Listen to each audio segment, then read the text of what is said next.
I was just talking with a friend of mine about creativity and how so often poverty or some sort of a circumstance where we're missing the thing that we need or we don't have access to the thing that we need is the source of some of our greatest moments of creativity. This idea of necessity being the mother of invention.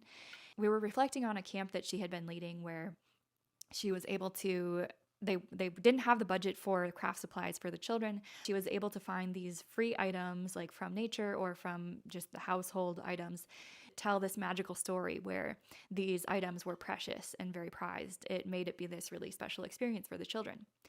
This is something that I think about a lot when it comes to magnetic leadership, embodied magnetic leadership, because one of the things that magnetic leaders, people who naturally draw people to follow them, one of the things they consistently cite as a reason for the reason they are the way that they are is some sort of a crisis. They cite that has created the leader that we now see in front of us today.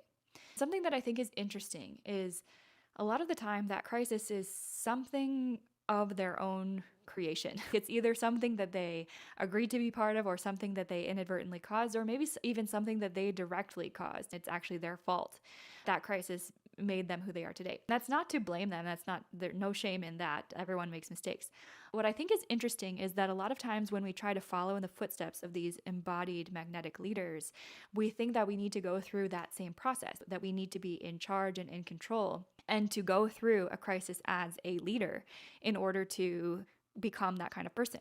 What's interesting is I don't think that that's the case. I think we have enough crises facing our world today that actually we can just invest ourselves completely in the crises that already exist, like climate change or food insecurity or any of the other number of crises that are facing gender inequality. There's so many things that are facing our world today that we can immerse ourselves in and learn to become those embodied magnetic leaders, even if we are not necessarily in charge of a big company, right?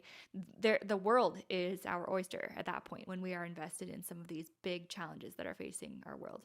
I think that those things are related in some way. It's sort of thinking deeply about what is at your disposal to become a magnetic embodied leader, the crises that already exist, how we can use those to our advantage. Also thinking about how can we let necessity be the mother of invention for us? How can we let necessity, how can we let crisis be the crucible that forms us into the magnetic leaders of tomorrow?